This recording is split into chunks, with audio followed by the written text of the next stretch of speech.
بسم الله الرحمن الرحيم. الحمد لله رب العالمين، والصلاة والسلام على سيد الأنبياء والمرسلين سيدنا ومولانا محمد وعلى آله وأصحابه أجمعين. أما بعد، وعن أبي هريرة رضي الله تعالى عنه قال قال رسول الله صلى الله عليه وسلم: الإيمان بضع وسبعون شعبة وأفضلها قول لا إله إلا الله وأدناها إماطة الأذى عن الطريق والحياء شعبة من الإيمان، أو كما قال رسول الله صلى الله عليه وسلم. محترم بزرگوں، عزیزوں اور بھائیوں، یہ روایت جو میں نے ابھی آپ کے سامنے پڑھی بہت مشہور حدیث ہے. نبی کریم صلی اللہ علیہ وسلم نے ارشاد فرمایا کہ ایمان کی 70 سے کچھ اوپر شاخیں ہیں، جن میں سب سے افضل لا الہ الا اللہ ہے، اور سب سے ادنا راستے سے تکلیف دہ چیزوں کا ہٹا دینا ہے، اور ایمان بھی اور حیا بھی ایمان کی ایک بہت بڑی شاخ ہے. والحیاء شعبۃ من الایمان. آج اس مختصر مجلس میں حدیث پاک کے اسی آخری ٹکڑے کی مختصر شرح کرنا چاہتا ہوں، جس میں رسول اللہ صلی اللہ علیہ وسلم نے حیا کو ایمان کی بڑی شاخ قرار دیا ہے. حیا ایک صفت ہے جس کی تعریف یوں کی گئی ہے: الحیاء تغیر وانکسار یعتری الانسان من خوف ما یلام به.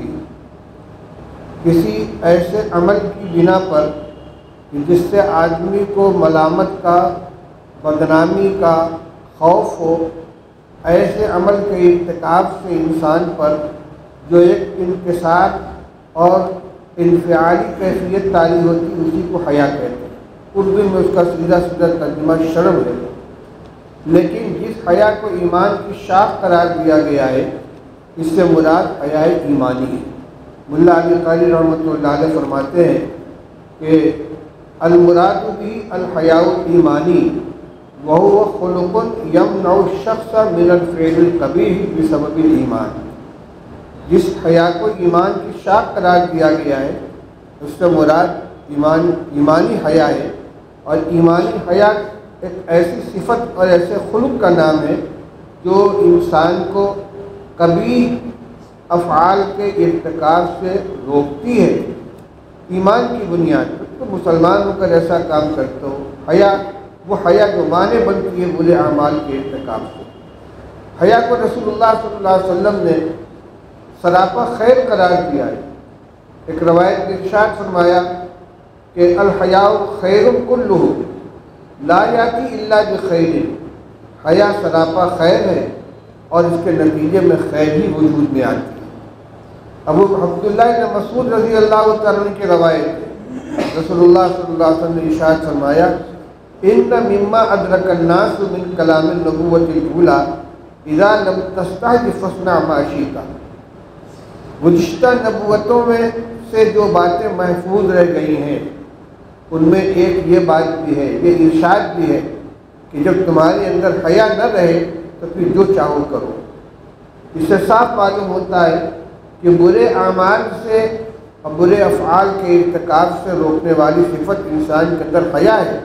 جب حیا ختم ہو جاتی ہے تو برا سے برا کام کرنے میں کوئی چیز رکاوٹ نہیں بنتی. اسی کو فارسی میں کہا گیا ہے: بے حیا باش ہر چہ خواہی کوئی.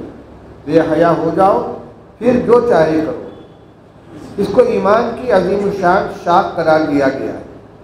خود نبی کریم صلی اللہ علیہ وسلم جو تمام اعلیٰ صفات اور اخلاق کے سب سے اعلیٰ پیکر تھے، آپ کے بارے میں صحابہ رضی اللہ تعالیٰ عنہ فرماتے ہیں کہ رسول اللہ صلی اللہ علیہ وسلم کان اشد حیاء من العذراء فی خدرها. یہ حضرت ابو سعید خدری رضی اللہ عنہ کی روایت ہے کہ رسول اللہ صلی اللہ علیہ وسلم کنواری لڑکی جو پردے میں رہتی ہے، جتنی شرم اس کے اندر ہوتی ہے، اس سے زیادہ حیا رسول اللہ صلی اللہ علیہ وسلم کے اندر.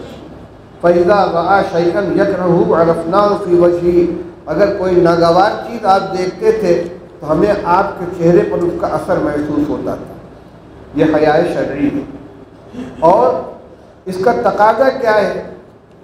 اگر صوفیہ کے کلام کو دیکھیں تو حضرت جنید بغدادی رحمۃ اللہ علیہ اس کی تعریف یوں کرتے ہیں کہ حالت یتولد من رؤیت الآلاء والتقصیر فی شکر النعماء، ایک طرف اللہ تعالیٰ کی بے پناہ نعمتیں ہیں، صبح سے لے کر شام تک اور شام سے لے کر صبح تک، پیدائش سے لے کر موت تک، بے پناہ بے شمار نعمتیں ہیں، ایک طرف ان نعمتوں پر نظر جاتی ہے، دوسری طرف اپنی کوتاہیوں پر نظر جاتی ہے کہ ہم ان نعمتوں کا کیا شکر ادا کرتے ہیں، ان نعمتوں کو کس طرح استعمال کرتے ہیں، کیسے کرنا چاہیے اور کیا کر رہے ہیں، اس کو سوچ کر جو کیفیت طاری ہوتی ہے اس کا نام حیا ہے۔ شکر نعمت ہائے تو، چندہ کی نعمت ہائے تو، عذر تقصیرات جمع، چندہ کی تقصیرات جمع، جیسی نعمت ہے ویسا ہی شکر ادا ہونا چاہیے۔ اور شکر اللہ تعالیٰ کا کیا ہے؟ اس کے اوامر کا امتثال کیا جائے، اس کی منہیات سے رکا جائے، جن چیزوں سے منع کیا اللہ جل شانہ نے، اللہ کے رسول صلی اللہ علیہ وسلم نے، ان سے اپنے آپ کو بچایا جائے۔ چنانچہ شیخ دقاق جو ایک صوفی فرماتے ہیں، ہوا ترک الدعویٰ بین یدی، ذوالنور مصری فرماتے ہیں کہ الحیاء وجود الہیبۃ فی القلب ما وحشۃ ما سبق منک الی ربک، اللہ تعالیٰ کے جلال اور اس کے مقام و مرتبہ کا خیال کرنا، اور دوسری طرف اس کی شان میں ہماری طرف سے جو اس کے حکم برداری میں جو کوتاہیاں ہو رہی ہیں ان کو سوچنا، یہ حیا ہے۔ واقعتاً اگر ہم اس انداز سے سوچیں اللہ تعالیٰ کے کیا انعامات ہیں، کیا احسانات ہیں، قرآن میں خود فرمایا گیا ان تعدوا نعمت اللہ لا تحصوها، اللہ کی نعمتوں کو اگر شمار بھی کرنا چاہو تو شمار نہیں کر سکتے، اور ہر نعمت پر ایک شکر واجب ہے۔ شیخ سعدی رحمۃ اللہ علیہ نے گلستہ کے مقدمے میں عجیب و غریب بات کہی ہے، وہ فرماتے ہیں کہ جب سانس اندر جاتی ہے تو صاف ستھری ہوا لے کر جاتی ہے، اور جب باہر نکلتی ہے تو گندی ہوا لے کر آتی ہے، یہ موجب، یہ سبب بقائے حیات ہے، اور فرحت ذات کو اس سے فرحت حاصل ہوتی ہے، حیات کو اس سے بقا نصیب ہوتی ہے۔ تو ایک سانس میں دو نعمتیں ہیں اور ہر نعمت پر ایک شکر واجب ہے۔ تو اگر دنیا کی تمام نعمتوں سے کوئی نظر انداز بھی کر دیں، صرف سانس کی آمد و رفت کو سوچے تو ہر سانس کی آمد و رفت پر دو شکریہ واجب ہے۔ کیا ہم ادا کر سکتے ہیں؟ الحمدللہ الحمدللہ کہتے کہتے تھک جائیں گے، پھر کبھی سو رہے ہیں، کبھی جگ رہے ہیں، کبھی خیال ہے کہیں، کبھی نہیں ہے۔ اگر صرف ایک نعمت کا شکر ادا کرنا چاہیں تو نہیں کر سکتے۔ اس کو سوچنا چاہیے کہ اللہ کا ہمارے ساتھ کیا معاملہ ہے، اور ہم جلوت و خلوت میں اس کے کتنے احکام کی خلاف ورزی کرتے ہیں، کتنی معصیتیں کرتے ہیں۔ اس کو سوچیں گے تو وہ حیا ہمارے اندر پیدا ہوگی، اور وہ حیا ہم کو ان معاصی سے، ان نافرمانیوں سے روکے گی کہ جس جو حیا کا تقاضا ہے۔ رسول اللہ صلی اللہ علیہ وسلم کی حیا کا بیان آپ نے سنا۔ رسول اللہ صلی اللہ علیہ وسلم کنواری لڑکی سے زیادہ حیا والے تھے۔ آپ کے سامنے ایک خاتون آئی، انہوں نے ایک مسئلہ پوچھا، اور وہ حیض کے متعلق مسئلہ تھا۔ رسول اللہ صلی اللہ علیہ وسلم نے ان کو بتلایا کہ جب پاک ہو جاؤ تو غسل کر لیا کرو۔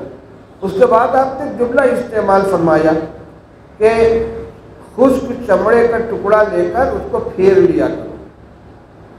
آپ نے اس کے لیے جملہ استعمال کیا، وہ عورت سمجھ نہیں پائی کہ کیف تتبع بہا، آدمی تتبعی بہا، ارے پھیر لیا کر۔ پھر اس نے کیف تتبع بہا، تو حدیث پہ آتا ہے غالباً حضرت عائشہ یا ام سلمہ رضی اللہ عنہا تھی، کہتے میں نے اس کو پکڑ کر اپنی طرف کھینچا اور اس کو سمجھایا۔ حیا اس قدر رسول اللہ صلی اللہ علیہ وسلم کے اندر، مسئلہ بتانے میں بھی کہ خاتون کو آپ کو حیا کا اثر ہو رہا ہے۔ لیکن میرے بھائیوں بزرگوں، یہاں جس حیا کا ہم سے تقاضا کیا جا رہا ہے، جس حیا کی ایمان کی شاخ کہا گیا ہے، یہ وہ حیا ہے جو اب گناہوں سے ہم کو روکے اور اللہ تعالیٰ کی نعمتوں کا شکر ادا کرنے پر اور اس کے احکام کو بجا لینے پر ہم کو آمادہ کرے۔ اس حیا کو رسول اللہ صلی اللہ علیہ وسلم نے ایمان کی ایک بڑی شاخ قرار دیا ہے۔ اللہ تعالی ہم سب کو اس حکم پر عمل کرنے کی توفیق عطا فرمائے۔ وآخر دعوانا الحمدللہ رب العالمین۔